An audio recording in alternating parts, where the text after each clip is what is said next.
Good morning.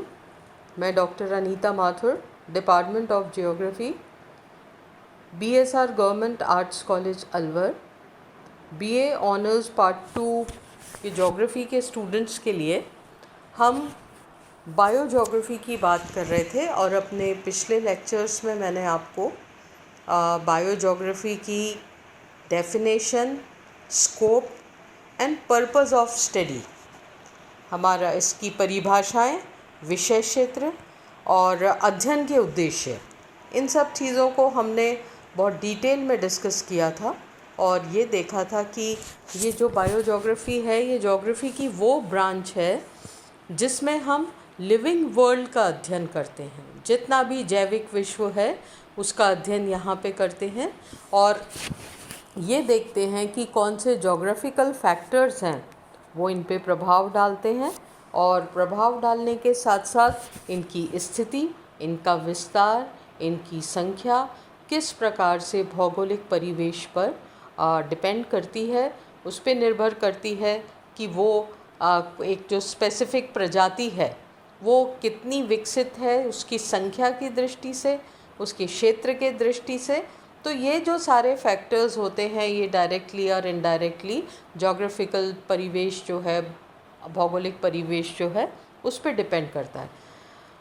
अभी तक जीवों के संबंध में जो अध्ययन किया जा रहा था या जैविक विश्व का जो अध्ययन किया जा रहा था वो बॉटनी और ज़ूलॉजी वाले अपने नज़रिए से करते थे, परंतु उसमें ज्योग्राफिकल फैक्टर एक अपने आप में बहुत इम्पॉर्टेंट फैक्टर था, क्योंकि शारीरिक संरचना उसकी जो या उसका टेक्सोनॉमिक क्लासिफिकेशन था वो इस बात पर पर्याप्त प्रकाश नहीं डालता था कि उनकी स्थिति जो है उसको जस्टिफाई नहीं करता था। ये काम जो है ये भूगोल में किया गया, क्योंकि स्थानीय परिस्थितियाँ जो होती हैं वो ही पूरी तरह से इस चीज़ को गवर्न करती है। तो हमें अपने जो हमने अभी जो 2 वीक के जो लेक्चर्स थे उससे हमें ये चीज़ क्लियर हुई। पहली बात, बायोज्योग्राफी क्या है, दूसरा उसकी परिभाषाएं क्या है, उसके अध्ययन के उद्देश्य क्या है। इसी क्रम को आगे बढ़ाते हुए आज हम बात करेंगे ट्रॉपिक लेवल्स या पोषण स्तर के बारे में। हमने आहार श्रृंखला और पोषण स्तर के बारे में बहुत एक सतही तौर पे हमें इनके विषय में मालूम होता है, पर हमें इस चीज़ को जस्टिफाई करने के लिए कई सारे फैक्ट्स का अध्ययन करना पड़ेगा। देखिए, हमारी पृथ्वी पर इनपुट और आउटपुट चीज़ों का होता रहता है, और इसी इनपुट और आउटपुट का रिज़ल्ट क्या होता है कि पृथ्वी पर जो जीवित चीज़ें हैं, जीवित जंतु हैं, वो विकसित होते हैं, अपने क्षेत्र को बढ़ाते हैं। मतलब उन्हें अपनी ज़िंदगी जीने के लिए जिस एनर्जी की ज़रूरत होती है, जिस पोषण की ज़रूरत होती है, वो एक बहुत डिसिप्लिन तरीके से उनके पास पहुंचता है। देखिए, हमारी पृथ्वी पर मोटे तौर पर कोई अराजकता नहीं है। हर चीज़ एक सिस्टम के तहत चलती है। हर चीज़ एक सिस्टम में होने की वजह से ही उसमें बैलेंस बना रहता है। एक एग्ज़ाम्पल के तौर पे मैं आपको बताऊं कि अगर हम सोचें कि हमारी पृथ्वी पर अगर सिर्फ ह्यूमन पॉपुलेशन की भी बात करें और जीवों की बात छोड़ दीजिए, हम एक बात करें कि अगर सारी जो ह्यूमन पॉपुलेशन है वो वेजिटेरियन बन जाए। अभी हम क्या मानते हैं कि हमारी ऑलमोस्ट 50-50% पॉपुलेशन है, 50 वेजिटेरियन है, 50 नॉन वेजिटेरियन है। अगर हम एक मिनट को ये सोचें कि विश्व की संपूर्ण जनसंख्या शाकाहारी हो जाए, अब अगर इस कॉन्सेप्ट पे हम विचार करें तो हमारे सामने क्या चीज़ें आएगी कि अगर सब वेजिटेरियन हो जाएंगे तो पहली बात, हमारा जो वेजिटेशन कवर है या हमें जो वनस्पति का उत्पादन है उस पे लोड एकदम बढ़ जाएगा, क्योंकि सब लोग उसी के ऊपर सबका फूड डिपेंड हो जाएगा। दूसरी बात, जिन जीवों का भक्षण नॉन वेजिटेरियन लोग किया करते थे, अब जब उनका भक्षण नहीं होगा तो उनकी संख्या में भी बहुत तेज़ी से इजाफा होगा, और उस इजाफा होने की वजह से क्या रिज़ल्ट हमारे सामने आएंगे कि पूरी ह्यूमन पॉपुलेशन उस वनस्पति के कवर पे निर्भर हो जाएगी।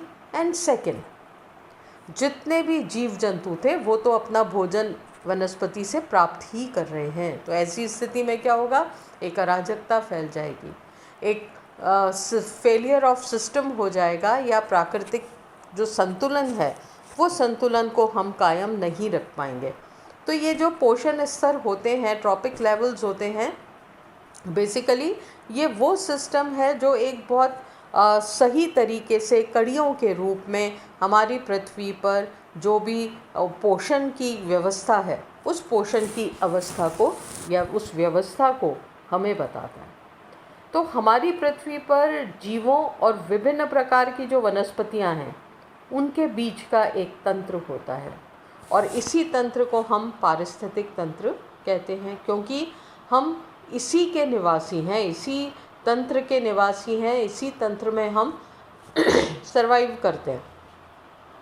ये जो पारिस्थितिक तंत्र है, ये जैविक संरचना का निर्माण करता है और आवश्यक आंतरिक ऊर्जा के स्तर को बनाए रखता है, क्योंकि अगर वो ऊर्जा नहीं होगी तो हम सरवाइव नहीं कर सकेंगे, हम सस्टेन नहीं कर सकेंगे और हम अपनी संख्या को नहीं बढ़ा सकेंगे। और इस प्रक्रिया में ऊर्जा और पदार्थ दोनों का निवेश होता है या दोनों का इन्वेस्टमेंट होता है। हमारी लाइफ आगे कैसे चलती है, हमें जीने के लिए क्या चाहिए, हमें ऊर्जा भी चाहिए, ऊष्मा भी चाहिए और बहुत सारे न्यूट्रिएंट्स चाहिए जो हमारे शरीर के को विकास करते हैं, उसके विकास को सस्टेन करते हैं और हमें विकसित होने के लिए एक फ्रीडम प्रदान करते हैं। तो इसी के द्वारा हमारा जो पारिस्थितिक तंत्र है, उस पारिस्थितिक तंत्र का सुचारू रूप से संचलन होता है और हमारा पारिस्थितिक तंत्र इन्हीं तत्वों की वजह से हम ये मान सकते हैं कि क्रियाशील रहता है। अगर इन सब चीज़ों का इन्वेस्टमेंट उसमें नहीं होगा, ऊष्मा, ऊर्जा और बहुत सारे पदार्थों का इन्वेस्टमेंट नहीं होगा, तो उसका क्या रिज़ल्ट रहेगा कि ये जो पारिस्थितिक तंत्र है वो असंतुलित हो जाएगा, या वो एक तरह से उसमें डिके हो जाएगा, अवनयन होना प्रारंभ हो जाएगा।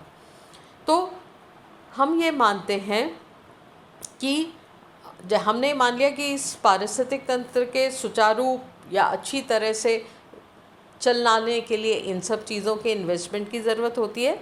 यदि ये जो निवेशित ऊर्जा है, ये जो इन्वेस्टेड इसमें ऊर्जा है और पदार्थों की स्थिति में अगर एक संतुलन नहीं होगा, एक बैलेंस नहीं होगा, तो उसकी वजह से क्या होगा कि हमारे पारिस्थितिक तंत्र में कुछ प्रॉब्लम्स क्रिएट होने लग जाएंगी और वो प्रॉब्लम्स धीरे धीरे इसके संतुलन को बिगाड़ देंगी। और ये हम मानते हैं कि जितना भी इसमें निवेश हो रहा है और निर्गमन हो रहा है, इनपुट और आउटपुट जो हो रहा है, उसमें समानता की स्थिति होना बहुत आवश्यक है। हमारी पृथ्वी पर इतनी असंख्य कह सकते हैं हम प्रजातियां पाई जाती हैं, सबकी फूड हैबिट्स अलग अलग हैं, सबकी शारीरिक संरचना अलग अलग है। तो आप ये देखिए कि नेचर ने कितना अच्छा मैनेजमेंट सिस्टम बना रखा है कि इन सब चीज़ों के बीच में संतुलन रहता है। हमारी पृथ्वी पर जितने भी डिके हुए हैं या हमारी पृथ्वी पर जितना भी अवनयन हुआ है, वो 95% मानव के हस्तक्षेप की वजह से ये हुआ है। जितना भी असंतुलन कायम हुआ है वो प्राकृतिक रूप से नहीं हुआ है। उसके पीछे जो फैक्टर है वो कौन सा फैक्टर है कि मानव ने अपनी आवश्यकताओं को पूरा करने के लिए उसने इस पारिस्थितिक तंत्र को इम्बैलेंस कर दिया, क्योंकि किसी संसाधन का उसने बहुत ज़्यादा यूज़ करना शुरू कर दिया। देखिए, मानव के जीवन में दो चीज़ें होती है, one is need and one is grid.